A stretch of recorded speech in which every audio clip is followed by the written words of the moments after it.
আমার হাতে কারেন্ট বিলের কাগজ দেখতেছেন। এই কারেন্ট বিলটা হচ্ছে আমার বাসার কারেন্ট বিল। আসলে আমি এই কারেন্ট বিলের হিসাবটা আমি কখনোই বুঝে উঠতে পারলাম না, আমি কখনো বুঝিই না। আমার প্রতি মাসে কারেন্ট বিল আসে হলো 300 থেকে 350 400 টাকা। আমার প্রতি মাসে বিল আসে এটা, কিন্তু এইবার আসছে আমার 249 টাকা। এরকম অনেকবার ঘটে, মাঝে মাঝে 300 350 400 আসে, আবার হুট করে দেখবেন যে 200 টাকা আসছে, 220 টাকা আসছে, 250 টাকা আসছে। যেমন এই মাসেও আমার 250 টাকা বিল আসছে।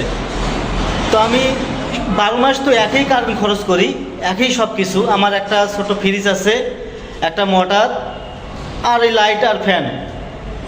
তো আমি গরমের সময় আমি দেখছি এই জিনিসটা আমি ফলো করছি। গরমের সময় আমার ফ্যান চলে, ফ্রিজ চলে, সব কিছুই চলে। বিল আমার ওই 350 400 টাকা এরকমই আসে, 12 মাস একই বিল আসে। কিন্তু হুটহাট মাঝে মধ্যে দেখি আমি 220 টাকা, 230 টাকা, 250 টাকা এরকম বিল আসে। আমি এই বিলের হিসাবটা আমি বুঝি না, আসলে এমনটা কেন হয় আর এটা কী জন্য হয় আমি জানি না।